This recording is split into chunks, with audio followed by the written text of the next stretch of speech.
Dobrý den, vítáme vás u mimořádného zpravodajství televizní stanice Mafia Plus. Dobrý den, jak jste si již mnozí z vás všimli, nastala situace, kdy se okolní země snaží všemi prostředky pomoci naší zemi.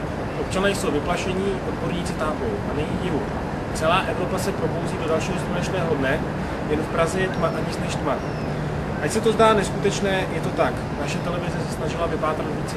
Vyskytly se dohady o lokálním zatmění slunce, které se objevily jednou za milion let. Ovšem podle tvrzení ředitele pražské hvězdárny pana inženýra Marcela Greena jsou tyto domněnky zcela scestné.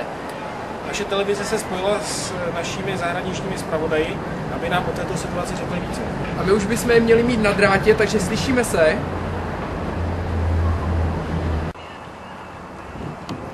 Ano, slyšíme se, zdravíme do Prahy. Takže zdravíme do studia i vás diváky. Jak vidíte, zde už je světlo a Bratislava žije dalším dnem.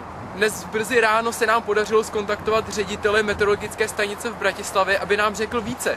Avšak tento případ je stále více a více komplikovaný a tajemný. Uvidíte sami. Podle slov ředitele se nejedná o vzácný, chcete-li zázračný jev, ale o jev, ve kterém by mohl být hlavním faktorem sám člověk. Na otázku, kdo a proč, nám však už ředitel neodpověděl s odvoláním na utajení vyšetřování.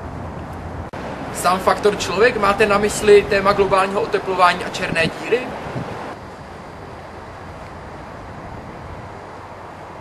Ano, je zcela možné, že to může souviset s globálním oteplováním, avšak Ministerstvo pro životní prostředí podotklo, že situace není až tak katastrofická, aby se dalo mluvit o černé díře.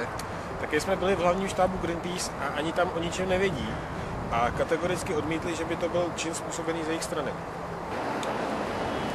Dobře, a pátrali jste tedy i u jiných zdrojů? Ano, samozřejmě. Hned po telefonátu s ředitelem meteorologické stanice jsme se vydali na Úřad národní bezpečnosti, aby nám podali více informací. Ale jsme bohužel nepochodili, jelikož úřední hodiny jsou od 4 hodin do 4:45. Mezi lidmi se slýchá, nejde-li o mimozemský útok. Co si myslíte o této otázce? Tak samozřejmě i s touto variantou jsme počítali a zeptali jsme se šéfa pro odhalování mimozemských civilizací a UFO. I ten zdroj nám otázku nepotvrdil ani nevyvrátil, avšak tuto možnost nevylučuje. Jak vidíte, tento problém je složitější, než jsme čekali. Ano, vidíme, že situace není vůbec jednoduchá. Nikdo neví, co se děje a proč se to děje.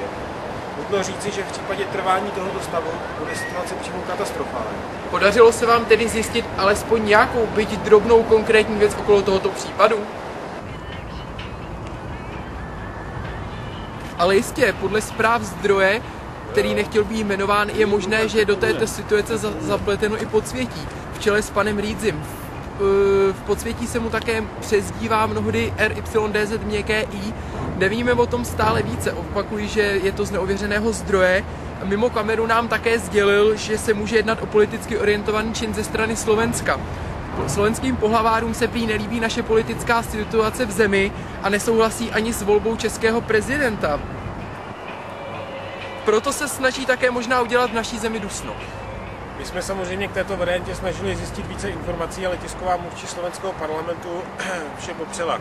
Opakuju ovšem, že se jedná o neověřené informace. Ano, my jsme se také snažili získat nějaké informace o informovanosti slovenského lidu, proto jsme se zeptali v ulicích. Podívejte se na to sami. Dobrý den, prosím vás, můžeme se vás zeptat, co říkáte na zatmění slunce v Praze? No, to nic nevíme. Víš? Dobrý den, můžu se vás jenom zeptat, co říkáte na zatmění slunce v Praze? No, já o tom nič nevím, ale bylo by to asi fantastické, kdyby se to udělalo. Chceme se vás zeptat, jestli víte, že v Praze nevyšlo slunce dneska. Vy jste na to říkala, kdyby nevyšlo opravdu. Tak je zamračené, tak nevidím. Zamračené. Možná to bude tím. My jsme mysleli právě lokální zatmění. Ale ne. Ne? Dobře. Dobrý den, prosím vás, můžu se zeptat, co říkáte na zatmění slunce v Praze? Víš, ani nepočula. Vy o tom nevíte? Nevím. Můžu se zeptat, co říkáte na zatmění slunce v Praze? Už tam bylo, jo? Dobrý den, prosím vás, co říkáte na zatmění slunce v Praze?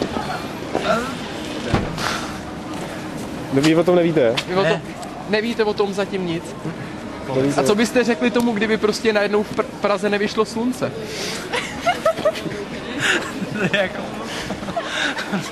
Můžeme se jen zeptat, co říkáte na zatmění slunce v Praze? Ježišmarja.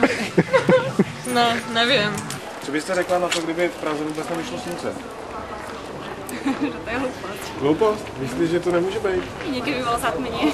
No právě to se tady řeší teďka, nevíme. Takže myslíte, že to nemůže nastat? Iba v Prahe? V Praze, no. Právě. No, možno, že by aj mohlo, kdyby bylo zatmění, ale... Zatmění, lokálně. Ale iba v Prahe. Jenom v Praze, no, právě. To se mi nezdá. Stalo se to, ale... Dobře, tak jo, děkujeme. Tak to je od nás prozatím vše a předáváme slovo do studia. Naschledanou. My tedy děkujeme našim reportérům Zbyňkovi a Honzovi za informace a v nejbližší době se opět spojíme s dalšími novinkami. Vážení diváci, pro tuto chvíli je to vše. Pro televizní stanici Mafia Plus Viktor Macák A Radek Slou. naschledanou.